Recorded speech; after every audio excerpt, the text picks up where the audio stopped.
भूकंप आ रहे थे बार बार, धरती कांप रही थी पाप की वजह से।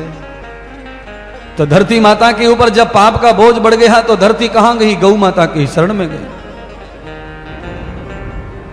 गौ माता ने धरती को स्वस्थ किया, कहा देवी धरती तुम चिंता न करो, मैं तुम्हारी तकलीफ समझती हूं। पर जैसे ही धरती गौ माता की शरण में गई तो कलयुग द्वापर का अंत हो रहा था, तभी सब तरफ से गाय के ऊपर भी आक्रमण कर दिया दुष्टों ने, लाचारों ने। गाय को मारने लगे, बैलों को काटने लगे, फिर गाय को काट काट कर खाने लगे तो गाय भी दुखी हो गई। तब गौ माता ब्रह्मा जी के पास गई और ब्रह्मा को लेकर वैकुंठ में गौलोक में गई। अब ये कथा ये कह रही है कि धरती के ऊपर जब पाप बढ़ता है तो धरती कांपती है, हिलती है, डरती है। और धरती जब बार बार कांपती है तो समझ लेना चाहिए कि पाप बढ़ रहा है, और इस पाप को अगर कोई खत्म कर सकता है तो वो है गौ माता। और गौ माता तो ये जितना पांडाल भरा हुआ है चकाचक यहां से वहां तक पूरा गांधी मैदान, इनमें से 2% लोगों के पास में भी गौ माता नहीं है। तो तुम्हारे पापों को कौन हरण करेगा? कैसे पाप का हरण होगा? इसीलिए हर घर गौ होनी चाहिए, हिंदू के हर घर गौ होनी चाहिए। घर पर सुविधा नहीं है तो हमारे जैसे अनेक महात्माओं ने बड़ी बड़ी गौशालाएं खोल रखी हैं। आपके नाम की एक गाय उस गौशाला में रखो, हर साल चारा भिजवाओ, हर साल ढेप भिजवाओ, खरी भिजवाओ, चुनी भिजवाओ, कुछ भी कमा कर 2 रुपए बचाओ, पेट में से 1 रुपए बचाओ गुल्लक में डालकर गाय के नाम का। रोटी भी निकालते होंगे तो गाय नहीं मिलती है तो रोटी खिलाने का है तो 1 रुपया डालते रहो गुल्लक में, 1 रोटी के नाम का। आज रोटी 1 रुपए में आती नहीं है, 15-20 रुपए में रोटी मिलती है होटल पे, तो 20 रुपए डालो। 10 रुपए में मिलती है, 10 रुपए डालो। समय आने पर वही गुल्लक तोड़ करके वो गौशाला में डाल दो, तुम्हारा भोजन, तुम्हारी रोटी का फल तुम्हें प्राप्त होगा। ये साधन बता रहा हूं, सरलता बता रहा हूं, मुझे तो नहीं कहा, पर ये सब सुविधा घर में उपलब्ध है तो करो। सब्जी खरीदने जाती हो, 2-4 रुपए बचते हैं छुर्रे चर्राने, उनको डाल के जाके घर में डाल दो गौ माता के नाम पे।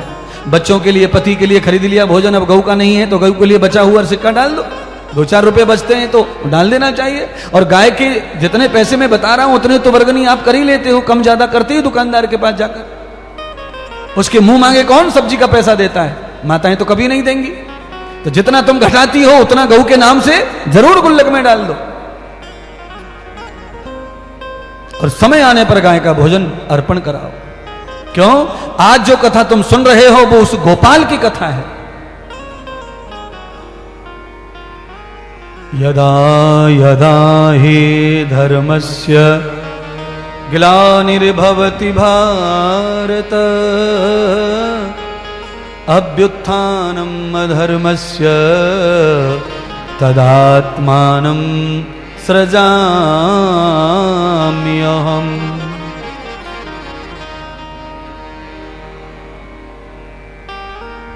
धर्म संस्थापनार्थाय संभवामि युगे युगे परित्राणाय साधूनां विनाशाय च दुष्कृतां।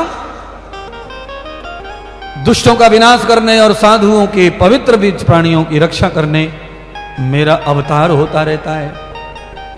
धर्म की संस्थापना माने पुनः स्थापना करने के लिए भी मेरा संतान होता है।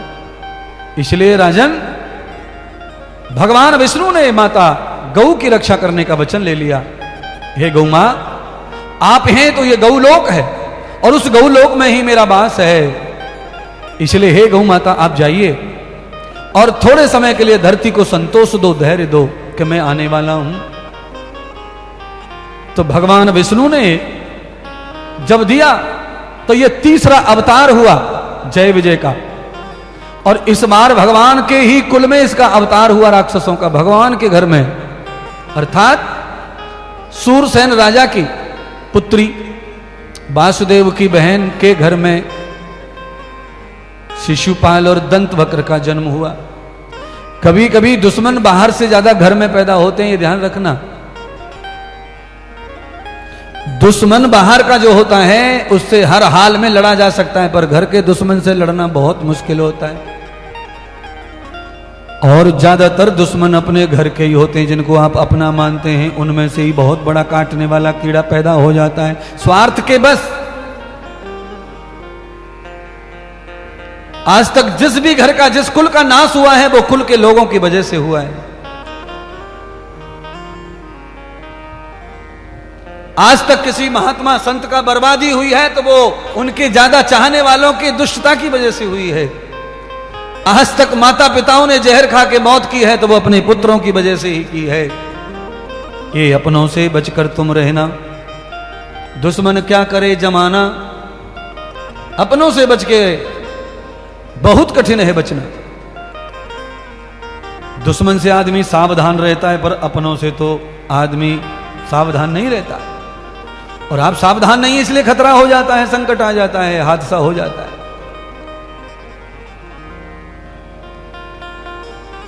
गौ माता धरती पर आ गई और धरती को समझाने लगी, देवी बस थोड़े ही दिन में आगमन होने वाला है तेरे पापों का अंत करने वाले का।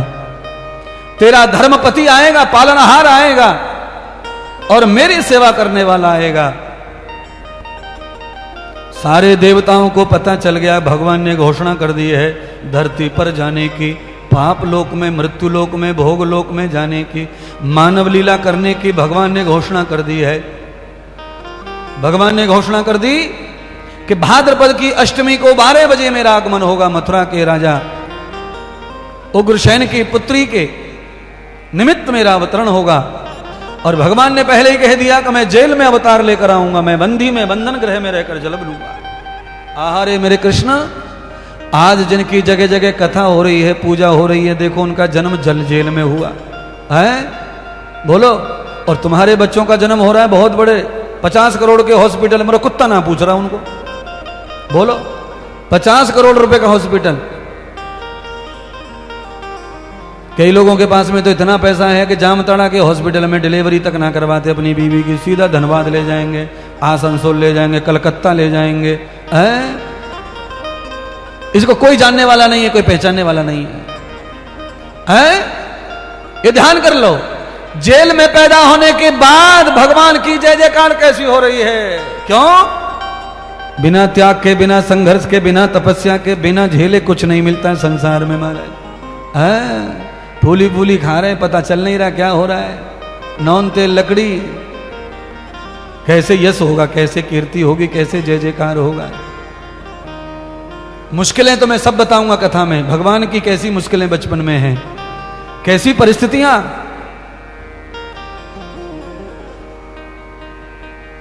ब्रह्मा के बड़े पुत्र मनु और शत्रुपा ने तपस्या की, उसी तपस्या का फल है कि आज वही भगवान कृष्ण के भी माता पिता बने हैं इस युग में आकर महाराज। तपस्या का फल है। देवकी का विवाह हुआ वासुदेव जी के साथ। देवकी को विदा कर रहे हैं सब देवता। मथुरा नरेश वसुदेव लेकर जा रहे हैं देवकी को पत्नी बनाकर। अचानक उनका चचेरा भाई कंस आकर रथ पर बैठ गया और घोड़े की लगाम पकड़ ली। कहा नहीं नहीं नहीं नहीं, मैं जाऊंगा छोड़ने, मैं जाऊंगा छोड़ने। वैसे कंस जब रथ में बैठा तभी सबको सगुन हो गया था कि अब कुछ बुरा होने वाला है। क्यों? कंस के बारे में बचपन से ही मथुरा में पता था कि इसकी सकल सूरत जो देख लेगा उसका काम बिगड़ जाएगा, ये दुष्ट है, लाचार है। बचपन से ही निकम्मा था। किसी किसी आदमी की परछाई में इतना दोष होता है कि पेड़ तक को सुखा डालता है। किसी किसी आदमी की परछाई इतनी दुष्ट होती है कि अचार को सड़ा देती है, अचार को फफूंदा लगा देती है। हमारा गुरुजी आप तो सब जानते हैं, आप सही बता रहे हैं। हमारी सासू माता भी ऐसा बताया करती थी पहले कि बुरी परछाई से अचार भी खराब हो जाता है, बुरी परछाई से पेड़ पौधे भी सूख जाते हैं। इसीलिए दुर्जन आदमी की परछाई नहीं पड़नी चाहिए तुम्हारे ऊपर, नहीं तो तुम्हारा शरीर नष्ट भ्रष्ट, बुद्धि खष्ट भ्रष्ट हो जाएगी। बचो, दुर्जन की संगत बुरी, भलो साईं को त्रास। भगवान चाहे कितना भी त्रास देवे तो भी भगवान को ही पकड़ के रखो। और दुष्ट आत्मा मित्र चाहे तुम्हें सोने की रोटी खिलावे, उसे बिल्कुल मत पकड़ो, क्योंकि वो पग पग पर सताएगा।